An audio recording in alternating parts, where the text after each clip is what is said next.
आने वाले 10 साल में विश्व का 1 नंबर का देश बनेगा। धन्यवाद। श्री असाउद्दीन ओवैसी जी। मैडम स्पीकर, बहुत बहुत शुक्रिया आपका। शायर मशरफ ने बिल्कुल मरकजी हुकूमत के बारे में एक शेर कहा था, थोड़ा मैं तरमीम करके कहना चाहूंगा कि तुम्हारे वादे अपने खंजर से आप ही खुदकुशी करेंगे, जो शाखे नाजुक पे आशियाना बनेगा वो नापायदार होगा। वजीर आजम ने कहा था कि हम ना खाएंगे ना खाने देंगे। तो मैं हुकूमत से आपके जरिए से इस बात का मुतालबा करना चाहूंगा कि क्या वो एक ऐसा कानून बनाएंगे या मौजूदा जो प्रिवेंशन ऑफ मनी लॉन्ड्रिंग कानून है उसको तरमीम करके इस बात को उस कानून में शामिल करेंगे कि अगर किसी हिंदुस्तानी के बैरून मुल्क में, फॉरेन मुल्क में अकाउंट्स होंगे तो वो उसका अपने इनकम टैक्स में दिखाएंगे और कंपनीज का नाम दिखाएंगे, और अगर नहीं दिखाते हैं तो उसको प्रोसीड्स ऑफ क्राइम करार देंगे, उनके प्रॉपर्टीज को, असासे-जात को जब्त किया जाएगा, कॉन्फिस्केट किया जाएगा। क्या आप इस तरह का कानून बनाएंगे? दूसरी बात मैं आपसे जरिए पूछना चाहूंगा मैडम स्पीकर, वो ये है कि हमारे मुल्क में सरमायादार जो है हमारे सियासी निजाम पर कब्जा कर चुके हैं, वो हमको यरगमाल बना चुके हैं, खास तौर से 2 बड़ी कौमी जमातों को।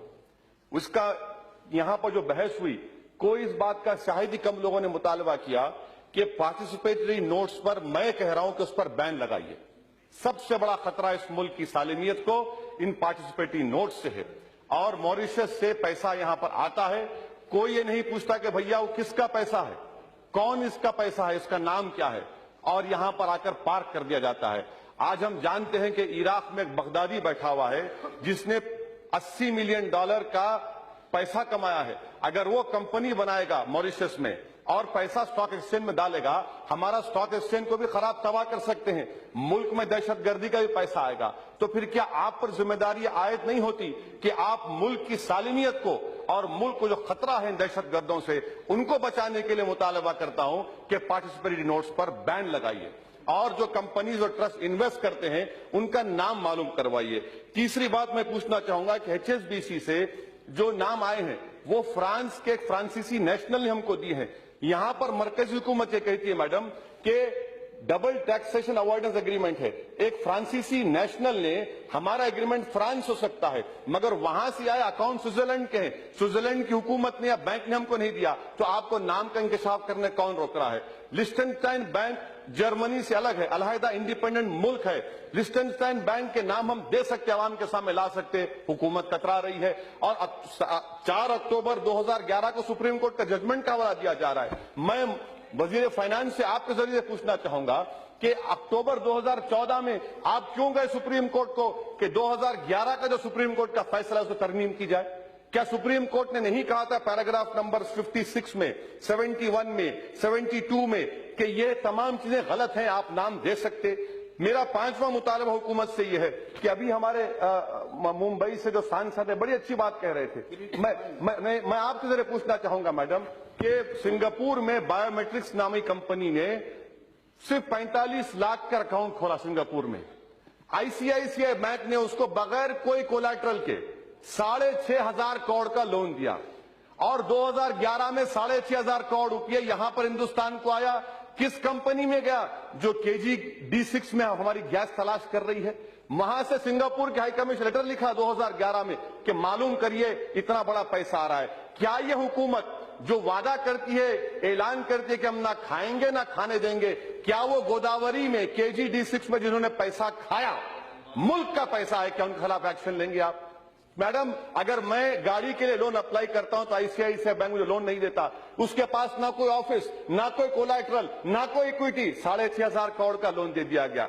मेरा 5वां पॉइंट हुकूमत के आपके जरिए है मैडम कि आज हमारे वजीर आजम और बहुत सी बड़ी जमात के लोग एक बहुत बड़े सरमाएदार के एयरक्राफ्ट में फिरते हैं। क्या यह बात गलत है कि SIT ने कहा है कि इस सरमाएदार की जो पावर कंपनी के जो इक्विपमेंट थे, इसने गलत ओवर प्राइसिंग करके 9,000 करोड़ का टैक्स दिखाया, जबकि सिर्फ 3,000 करोड़ के टैक्स थे। 5,500 करोड़ कहां गए मैडम? क्या हमारे वजीर आजम उसके एयरक्राफ्ट में बैठना बंद कर देंगे?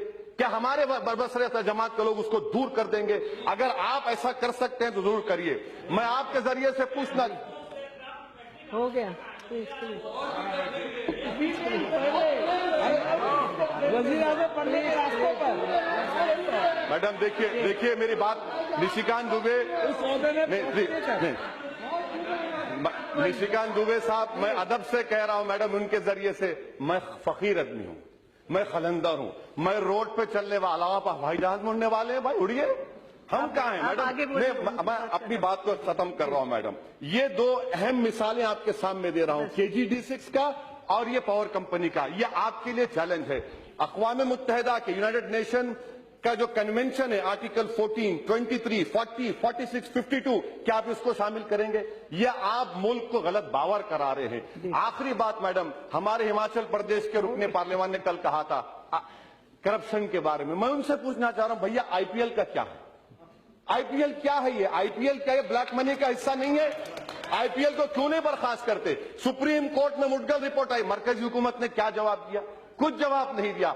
मैडम, मैं अपनी बात को मुकम्मल करने से पहले हुकूमत से बात बता रहा हूं कि हिंदुस्तान की 100 करोड़ की आवाम आपसे पूछ रही है कि मेरे 15 लाख कहां है? वो गरीब जो भूखा प्यासा रहकर, वो खातून जो भूखा रहकर वोट डाली, वो जो नौजवान जो हमारे मुल्क का 60% की आबादी का हिस्सा है, वो आपको याद, मैं खत्म कर रहा हूं मैडम, वो आपको याद दिला रहे हैं कि मेरे 15 लाख आएंगे नहीं आएंगे। तो अब की बार 15 लाख का नारा आवाम का होगा और आपको अभी नहीं, 2019 तक तो आप जिएंगे, मगर ये ऐसा जवाब मिलेगा। मुझे ये फर्क समझ में नहीं आ रहा कि यहां से वहां पर एक ही जबान बोली जा रही है सरमाएदारों की। शुक्रिया। K. Premachandran ji, only 2 minutes.